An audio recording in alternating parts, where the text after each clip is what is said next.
Good afternoon, ladies and gentlemen, and welcome to the 16th of April 2017. The game footage you're seeing is a game called Figment. Matt is playing, so I apologise for that now. Also, I'm a little tired. I've actually just spent the last 2 hours cleaning because my puppy pooped, stepped all up in that poop, kind of rolled around in that poop, and then ran around the house just flinging and flicking poop everywhere in an event that I have called the Poopocalypse. That is genuinely true. About 90 minutes of just pure poo cleaning. Just dealing with huge amounts of shit. But speaking of huge amounts of shit, Nintendo! Better segues than Dean Kamen. Nintendo have shit the bed in the most extreme way possible. Like, a lot of my frustration with Nintendo is the same that the frustration that Dr. Cox had in Scrubs with, I can't remember the character's name. The fucking stoner character they had in the series that was really good. One of the latest series. It's played by, oh fuck, I can't remember the comedian's name now. Oh fuck. The guy who talks about the real life sex parties. That's literally, I remember that, not his name. What does that tell you about me? I have that same relationship with, I know they can do really well, they just frustrate the shit out of me.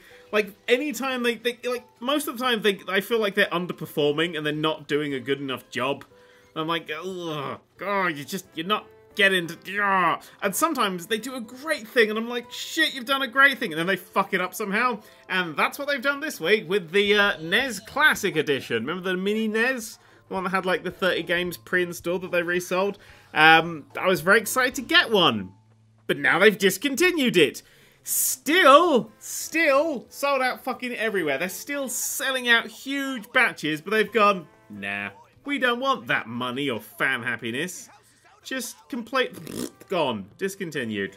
I think there's one last batch coming out. I've literally never seen one, and the place where I live in the middle of bumfuck nowhere, really. I did nothing. The store I go into, 3 days after the Switch's launch, had Switches in stock. Just sitting there on the fucking shelf. That's where I live. I live in the sort of place that people from fucking Arkansas visit and go, oh, it's a bit empty here, isn't it? That's the sort of fucking place where I live. And I've never seen one of these NES Classics. I've never seen one in the wild. Ever. They've sold 1.5 million of them so far, and I've never seen one. And they're still selling out. Loads of people want them. There's so much want for them, and they've just decided to discontinue it. How fucking irritating. Like, now what's the only way to get hold of this piece of shit is either ROMs and emulatory stuff, but that's not quite got the feel and the officialness and giving money to the people who made the games, or like going to fucking eBay and playing some toss of like several $100 quid, because as soon as this was announced, the fucking prices shot up. So, that was such a cool thing. Remember when I was talking about this, I was like, it's really cool. Still haven't been able to get one. Not seen one on Amazon or fucking Toys R Us or Woolworths. Woolworths? Definitely haven't seen any in Woolworths. Just, I've literally tried to get one of these things for so long. Like, I bought a fucking Switch in a shop, but I haven't been able to find a single one of these fucking things. And now they're just going to stop making it. I don't know why. A few people are speculating why they'd be getting rid of it. Maybe they've had issues with publishing and stuff. But a lot of people are saying it's probably because they don't want competition with the Switch. Because they think, well, if people are buying this, they're not going to buy the Switch. They are totally different fucking things. That is a dumb argument. And if that's Nintendo's genuine argument, that's really fucking dumb. My thought is that they're going to be releasing a better one with different games and upgrade it and go, oh shit, we can charge way more for this and put more games in it and stuff. So I feel like they're going to try and max their profits by releasing a version 2.0 of it. That's my thoughts. It's so fucking irritating though, because I want that beautiful bust. It better look like the NES and not the SNES. The NES is such a better looking console, and I'll fucking fight anyone who disagrees. The NES is beautiful. It's the most 80s look of anything ever. Because if you see it, it could only be 80s things. Because that little flap, that is going to fit big chunky cartridges, or a fucking VHS tape, or a cassette tape. Like, everything that goes in there is fucking pure 80s. But anyway, that's gone. Brilliant. They got, like, in their announcement for it, they were basically saying, oh, it's really well supported, but, oh well. Like, not gonna do, oh, we'll do a few more batches of this. Oh well. Like, they've already exceeded what they thought. they were going to do, just fucking exceed it again. Let's fucking buy it. I assume they're going to try and do a bigger and better one then, to try and cash in a bit more. Or maybe they're just bastards, who knows. Anyway, the Nintendo Switch. I can't remember if I've got a Switch now. And I've played it a lot. And I have a very brief review of the Switch. It's the most uncomfortable fucking games console in the world. I'm only playing in handheld mode, because, like, I don't play games on TV at all. I play games on my computer and handhelds. That's the kind of two things I have. Or my PlayStation for the exclusive. And that is literally plugged into my computer screen. I have no interest in playing the Switch in anything but handheld mode, because I like Nintendo handhelds. It's fucking uncomfortable as shit. Hang on, let me slide over there, grab mine. Oh, it's really wide. Like, I got used to the wideness. I think actually it's a kind of pretty looking system. I didn't get the fucking blue and day glow fucking orange. That's not blue and red, by the way. That red is the most illuminating. You can hear how bright that fucking orange is. It's like Jesus fucking Christ. You can see it in the dark. It's fucking weird, that orange color. But I got the grey one. And the controllers themselves, this little thing that I'm holding here that you can't see, that I'm wiggling at you, the Joy-Con is uncomfortable as shit, because it's the only controller that I can think of. It's the only one I can think of where the face buttons, the A, B, X, Y, these ones I'm clicking, and the terrible weak analog stick, this thing here that I'm clicking, are vertically aligned. Like, the analog stick is just directly below where the A, B, X, Y buttons are. Like, there's no other controller that I can think of where that's even close. Like, they're at like almost 45-degree angles to each other, because that's how a thumb works. A thumb doesn't lower like it's in an elevator. It goes like at an angle like it's going downstairs. That's how a thumb works. If you need to get your thumb lower, you twist it to the side. You're giving someone a thumbs up, the thumbs down, it goes sideways. The thumb doesn't merge through the hand and come out the other side, does it? That would have made Gladiator a weird film. So it's really, and because the Switch is heavy as shit, it's like an extra 100 grams on the 3DS XL, the new 3DS XL, which was a hefty beast. It's just really uncomfortable to hold. So it's not nice as a handheld. Also, there's a blast of air that comes out the top that's insane. Like, you can generally warm yourself. I've dried my hair with that thing at the top, and I've got a lot of hair. The kickstand thing at the back, that flap thing, which is all the way over to the fucking right, I do not trust. It's flimsy. It's horrible. The software's nice. I like the look of the UI. It's very clean. It's very not Nintendo. It's very nice. It's very modern looking. I do dig that. The buttons themselves, I really like the buttons. The actual buttons are really nice and clicky. I don't like the analog sticks. They're very weak. There's like hardly any resistance on them. Although they do click in nice. The L and R buttons, I'm not super keen on the L because it goes down, like the front ones, because they go down a bit too far. You kind of, when you're just trying to hold the controller, I'm always clicking things, which always involves fucking playing Zelda and just picking up a bomb and throwing it and blowing myself up in the face just because I'm holding the fucking thing. No complaints about the back buttons. They're quite nice. The volume controls in a good place. Yeah, it's okay. It's got a lot of problems. My big problem, and I'll try and remember to edit footage in for this, is that every now and then when I'm playing it, the overview screen, the UI, just disconnects from the game, so I'm locked in game mode. Which means that if I like bring up the site, like if I push the home button, it won't actually turn on. But if you press the home button, it doesn't actually open the home thing. If I hold the home button down, the sidebar appears, but I can't actually jab anything. And if I hold down the top button, it appears and says power off and sleep and all that, but I can't actually press the buttons. Which means that I can't turn it off. Apart from doing that hold it down hardware way. And sometimes that doesn't even work, so I have to just wait for it to fucking run out of battery. Which only takes a couple of hours, so it's no skin off my nose. But yeah, it's, what have I got on this thing here? To be perfectly honest, the games I've played and completed, I'll very quickly go through them. World of Goo, very good. Little Inferno, very good. Human Resource Machine, I finished today, very good. Yes, they're all made by the same people, that's fine. Snipperclips is the best game on the Switch right now. It's by a long way. I'm just literally downloading now the demo for Puyo Pop Tetris, which are two of my favourite games combined, and I don't like Zelda. I think Zelda's a good, well-made game, but it's not for me. It's really not my kind of thing. It's just one of those frustrating survival games I'm not keen on. It's not even a survival game. It's a weak puzzle game. It's really, for me, it feels kind of, oh god, no, I'm not going to say that. That's the thing, that's just, no, like the comments. No, fuck it, I'll say it. It's very No Man's Sky-y. I don't feel like it's better. It's way better, but it's got that sort of, I don't ever feel like I'm earning anything that's worth the slog, because I don't like the shrines. They're not really puzzles, they're just things to do, and most of the activities are shrines. The weapon degradation to try and force me to use different weapons just means that I don't battle anything and I just run around doing things. And I hate the writing and characters. They're too wacky, where the wacky is very boring. They're like, it's very hard to explain how much I hate writing in the Zelda franchise. I don't care for it at all. But I played it because I thought, hey, everybody's raving about it, maybe it's my kind of thing. It's not my kind of thing, so I don't give a shit, but it is very well made. Like any fucking Nintendo. Nintendo have this fucking really high bar of production quality. Like, that you genuinely know you're buying a quality product. Even if I disagree, even if I think the game isn't very good, I knew it wasn't for me. So if I ever, like, review scored games and actually added scores to videos and shit, I wouldn't fucking put one on Zelda, because I know it's not for me. Then again, I wouldn't put one on The Witcher, and that ended up being a game I like, so... And same with Fallout. See, that's the thing that I do, is before, if you watch my earlier videos, didn't give a shit about RPGs. I fucking love RPGs.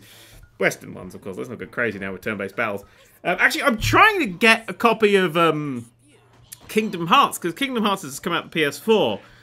You may go, oh, which Kingdom Hearts? I don't fucking know! Like, it's apparently, it's like a combination of 1.5 and 2.5, but there's also 2.8 out, and there's Birth by Sleep, and there's 50,000 other fucking games. I don't fucking know what any of the fucking things do. God fucking damn it. I don't know about any of those. I was going to get, like I said, the undercover for the Switch, but apparently it's really shit frame rate. It's also got really shit frame rate and terrible, terrible PC port. Which is disappointing. What else was there on the Switch that's coming out soon? I was like, oh, I'll pick that up. Oh, Mr. Shifty. That Hotline Miami, but with teleporting game that I got, but I'm playing that on PC, but that might be fun on the Switch. Snake Pass, very good game. That's out on the Switch as well. To be perfectly honest, it's been my Human Resource Machine game, and I finally finished it. Such a good game. If you want a genuinely, like, fiendish but smart puzzler, Human Resource Machine is absolutely... I can't recommend that game enough. I've since been playing that, I'm kind of going... What if there's room in my top 100 just to slide this thing in there? Because I definitely enjoyed it a load. I remember enjoying it a load when I first played it, but a hell of a lot more the second time. I haven't played much of Bloodborne recently. I've sort of shifted. I really want to play more of Yakuza 0. I kind of wandered off that. Getting back into work after illness means that I stopped really having time to play games and stuff. Apart from while pooping, I get to play Human Resource Machine. That's my life. That's my life. Anyway, I haven't fucking mentioned, this is a fun story. Another Nintendo one. So, for the Nintendo Switch, they've announced how many they sold in North America. 906. 906,000. They haven't just sold 906. Make more, Nintendo. No, they sold 906,000 in the first 28 days of sale in North America, which is a pretty good number. That's between the Xbox One and the PS4. That's a cracking start. This system has potential. The indies that are flocking to it, this could be a fucking great handheld, but I think they need to stop making it a console. Whatever. It's going to be a great handheld. Maybe I have a bit of faith in it. I just want to get... when I'm playing it in bed, I can't have the kickstand mode, because it can't stand up anyway, because it's only got one fucking one at the back. I do actually have a holder for my phone, just like a little hook that stands up thing. So when I'm cooking, I can have my phone there and I can watch anything that's on... anything that I fucking fancy on Netflix. What am I watching at the moment? Alan Partridge. And Coupling is on Netflix, by the way. If you've never watched Coupling, which is what Stephen Moffat wrote before Doctor Who, watch it. It is the best sitcom ever. Seriously, it's spectacular. It's so clever and funny, and it's insane, and it's great. Coupling, that's Coupling. But I use one of those. Like, if I hook my Switch onto there, it's so much better. It's such a better hook. The fucking thing on the back is so terrible. I want to try and find, like, a battery pack for the Switch that's going to go on the back and then have a nice big kickstand on the back, but it just makes the console too heavy. So I have to play it holdy, so I can't lay it anywhere, and I can't play on TV because the TV's fucking miles away in a different room, which makes it difficult to play. Fuck was I saying? Oh yeah, they sold 906,000 copies, 28 days. They also sold 1.3 million copies of Breath of the Wild. 1.3 million. That's very good. It's a good game in places. It's not for me. I hate a lot of it. I'll be perfectly honest, right? I hate a lot of that game. But it's fine, because it's not for me, and I know that. And Just here's the thing. Why is it bomb is a different button for pick up, then throw, and then detonate? Why not have all that on the same button if you can only have one? Doesn't matter. Anyway, let's ignore that. The 1.3 million sold. 925,000 of those were for the Switch, with 460,000 for the Wii U. So 925,000 copies of Breath of the Wild were sold for the Switch. 925,000 for the Switch. 906,000 Switches were sold. So they have sold more copies of Zelda for the Switch than Switches. That game has... There are more people who have a copy of The Legend of Zelda Breath of the Wild than have the console that it's played on. I think that's the most Nintendo thing I've ever heard. They clearly didn't make enough of those. But I had 2 copies of Breath of the Wild just turn up. Like, I was like, oh, okay, I forgot to cancel. Okay, good. So I've got that and no Switch. I'll go get one at some point. I found that it's just... That's, yeah, that's the thing. I assume it's because people are buying different versions of it, etc. But, yeah. Actually, another thing that's fucked me off, I want to get, everyone's been moaning about Persona 5. I'm not entirely sure it's going to be my thing, but I'd like to give it a go. But the only version I can find is a day one version. And according to Amazon, the actual general release version doesn't come out until May. So you've got to buy, like, the more expensive early version or wait until May. Is that a real thing? Like, let me know on Twitter if that's a thing that's genuinely there or if that's just Amazon having a fuck up. But I was really gutted by that. I was like, oh, that's a kind of shitty way of doing a thing. Payday 2 has been announced for the Switch. Oh, like, okay, that is the worst analog stick on a... Actually, the slider on the 3DS is pretty bad. Is it worse than that? At least that's an analog stick. Actually, the C stick on the fucking new 3DS is the worst analog stick. That's like one of those, like... laptop clitoris that you could... Remember the laptop clitoris that was sort of nestled between the G, H, and B keys? Because they would cause you grievously bodily harm. And they were just sort of like a... It didn't move, but it kind of moved your mouse, and you were like, ah! It's the worst. Yeah, it was a laptop clitoris. That's probably not the right term for it at all. It's the nubbin, you know, the nipple, the laptop nipple. It's one of those. It's fucking awful. That's the worst thing. But that's pretty bad. Yeah, first-person shooter, I really don't see working on the thing unless you use the touchscreen, but it's got no stylus. It didn't have a thing that I was like, oh shit, where's this thing? It didn't have it. I can't remember what it was now. But a stylus. So that means, because Metroid was really great fun. Play on the DS, Metroid Prime. Was it Metroid Prime Fusion? No, Metroid Prime Hunters. Was that the game? Metroid Prime Hunters? Yeah, that was a fucking great game with the stylus, because the stylus was really nice to control the first-person shoot with. One of my actual favourite ways, really uncomfortable to hold, but really, you know, good way of controlling it. I don't really see it being fun with the 2 analog sticks. And also, as we all know, Payday 2, as much as it is a good game, it's a good game on PC. On consoles, it is a laggy, badly optimized, broken piece of shit. As I found out quite recently, we're trying to get it working. Anyway, let's stop talking about Nintendo Switch and all that bollocks, and let's talk about Microsoft revealing a Minecraft store with virtual currency. So yeah, basically Microsoft are trying their fucking hardest to make microtransactions happen in Minecraft. I don't really get what that's... It feels like it's going to be a paid mods kind of thing. It looks like it's got skin packs and texture packs and worlds and all that sort of thing. But really, there's so much of that free out there. How's this going to sell? Actually, I think it'll only be for the Windows 10 version then. That would make sense. It's only the C++ version. I do like, actually, in the article here, this is a great sentence. The storefront will launch with 9 big-name partners. Blockception, Blockworks, Enya, Silverleaf, Imagineverse, Nox Crew, Polylamps, QWERTY, UEOP, The Pie, Razzleberry Fox, and Sfax. I've heard of none of them, even vaguely. I'm glad I've fallen out of the world of Minecraft quite hard. It's a nice feeling. Well, it was fun to play it the other day with that Pokemon Red madness. Oh shit, no, I've got another bit of Nintendo news while I'm thinking about it.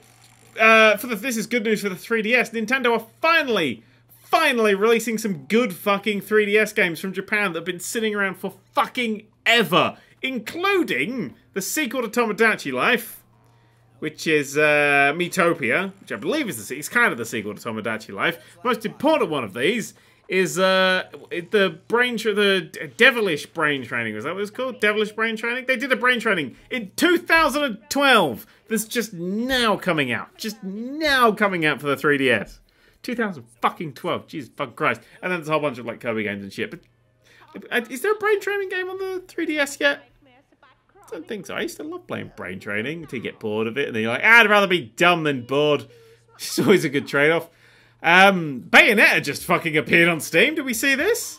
I was like a shit like a late night show host. Have we seen this? Have we all heard this? Yeah. I'm gonna get like drum beat after all my jokes. Inverted commas there. I put the emphasis on so you'd hear them. Yeah, the Bayonetta. It's out. Steam. Never played Bayonetta, so I have to give it a go. I don't know anything. It looks like it's Platinum Games. Now I'm quite mixed when it comes to Platinum Games. Quite like the Transform ones. Didn't like the Metal Gear one. So I'll have to give it a go. But it's alright. Might get me a bit of a Devil May Cry fix. It's a bit her legs are a bit eerily long. They kind of look like they're a different entity to her. Maybe that's a plot point. I don't fucking know. Anyway, that's a thing. What else was there this week? Planet Coaster has got, or is getting a spring update. I think it's actually coming out later. Oh, so was Sea Skylines.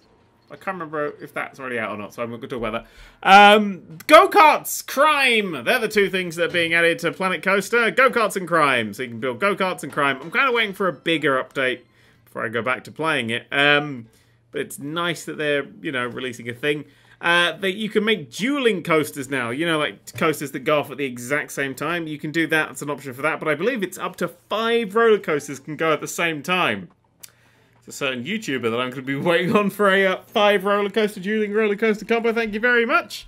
He knows who he is. Besieged. I'm going through the news quite quickly, as you can tell, because I'm really getting tired. Besieged has announced that it's getting multiplayer and a level editor later on in the year, which is gonna be fun, which means Robot Wars! Oh yeah! Oh yeah, bring back Robot Wars! Remember I did that? You may have seen that video I built robots in. It doesn't matter. Yeah, a Robot Wars Besiege game, 100% in, 1000% in. That just seems like the best thing ever. That's gonna be a whole series, and we'll all just sit in different corners and then try. You got like 10-minute time limit to build, and at the end of the 5-minute time limit to build. And then when the 5-minute time limit runs out, you've all got to run to the middle and battle. So you could be like building a thing, but then you can see what somebody else is building and try and counter it. So you can build like a build and change. Might be fun. Anyway, let's get on to another bit of the big news of the week. And this is quite an exciting bit of news. We've had the Project Scorpio, which is like the Xbox One Pro equivalent. The stats for that thing have come out. And it's pretty fucking powerful sounding. Like Jesus. Jesus, they've gone all out. Like, this thing is going to be $600. If it's less than that, they are going to fucking sell a shit ton of them. But this thing is it's nasty dirty, you know? It's like really powerful. And I'm up here with Captain PC. I mean, I'm looking at, you know, new Titan XPs going, oh, I could do with 48 gigabytes of graphic RAM. But I look at this and go, yeah, no, that's the kind of... As long as they don't do what the PS4 Pro has done, which it totally will do still, and mean that games are shit on the regular one, like The Last Guardian and all that sort of bollocks, and then better on the PS4 Pro, I fucking... That is really... I haven't played many PlayStation games because of that recently. I played Bloodborne, which is on Yakuza 0, which is 60 FPS anyway in 1080p. Although Final Fantasy 15 is better on the old PlayStations because it doesn't have that unpatched, unbuggered frame rate shite that they've gone for the PS3. The PS4 Pro, sorry. But anyway, yeah, I'll link a thingy about the Scorpio. It is a big, bad beastie. It looks quite good. As long as you can focus it on actually getting some performance over frame rate, over resolution. Now, I'm not a big 4K guy. Honestly, I don't get it. I don't get the whole 4K thing. Like, if I'm playing a game in 4K or 1080p, I don't see the fucking difference, really. I mean, I've got shit eyes that are getting shitter by the day, but I don't really see the difference. Like, if you upscale a thing, like, if you do, like, super sampling on a 1080p game, then I can see a little bit of a difference there, but that's it's not a kick that I care about. It's not. It's like. It's negligible. I don't give a shit. The only time I ever really give a shit about super sampling is in VR. I like to kick my VR games up because that's just how you make VR games more immersive and better and stuff. Like, resolution and frame rate are both super important when it comes to VR, but when it comes to my standard gaming, I'll take solid frame rate over 4K. I've got like a 4K TV, put a 4K thing in it, I can't fucking tell the difference. Genuinely can't. I mean, if you've got a 4K TV and you're streaming 4K Netflix, it's got the bitrate of a fucking 1080p Blu-ray, so there's nothing really there. And fucking PS4 Pro doesn't play 4K Blu-ray, so I don't actually know what a 4K Blu-ray looks like. Which is just shit. But the Scorpio, Project Scorpio, looking pretty fucking nasty. It looks like a serious shot across the dick of Sony, this one. This is a, hey, you're shit PS4 Pro, because PS4 Pro is really underpowered. Like, it's up things a bit, but it's not up things anywhere near the things needed to be upped at all. But yeah, look at the thing that I've linked. It could actually stick with 4K and bring that to the forefront. Although I'd much rather it was used to actually make games play at 60 FPS, because that's better, and we all know it. It's true. It's better. Actually, I'd much rather they do what some games do and give you the option. Because I'd much rather play at higher resolution, higher frame rate. Some people rather play at higher resolution. That's always a good thing to be able to switch between. I'd be happy with that. Anyway, let's talk last bit of news today, which always has gone to, I always like to do a little bit of interesting good news to finish and wrap this thing up with. Next week on the 20th of April, which I've now just realised is 420. The Rick and Morty VR game comes out. It is being made in a collaboration between Adult Swim. Justin Roiland will be there as well, the guy who created Rick and Morty. And, what's their name? Alchemy Labs, who made Job Simulator. So it is the dude who runs Squanch Tendo, which made accounting, and also, you know, writes voices, fucking everything's Rick and Morty, and the people who made the best VR game are working together. So the people who are currently making the best TV show and the people who are making the best VR game are making a VR game together. Like, some games are destined to be good. This game is minimum gonna be great. Like, if this game sucks, I will have to, like, fucking do a fucking autopsy on this game. Like, how did you fuck this up? Because it just sounds like it's so perfect. I mean, like, if you weren't aware of this, Rick and Morty Series 3 has started. 1 episode now, the rest of them in the summer. But they for April Fool's Day, they released the first episode. They sort of, like, streamed the first episode, and it's fucking exceptional. And I'm not going to spoil it in case you haven't seen it if you just heard that news, but genuinely, the first episode of Rick and Morty Series 3 is out there. You can go and watch it. And they deal with what I assumed would be the season arc, and literally some things that I thought would be the show arcs in one 22-minute episode. Just goes whoomph, and it's fast, and it's frantic, and it's insane, and it's still the best thing on TV. And you should totally be watching it. I know there's a lot of good TV on right now. We're in a good time. There's Rick and Morty, there's Coupling, there's RuPaul's Drag Race, all the good shit. That show's great, by the way. You totally watched that as well. Anyway, fuck it, I'm so tired. I gotta go now and check on a puppy, and if it's pooped anywhere, I'm gonna... I know, I'm gonna build a catapult. That's what I'm gonna do. I'm gonna go and genuinely build a catapult, and then, I won't catapult the puppy, that's bad. But that's what I do to vent my frustrations these days. I just build a catapult. I'm like, oh yeah, fuck yeah, build a catapult. And I disassemble it. Feel calm afterwards. Rambling. Alright, I'll fuck off. See you later.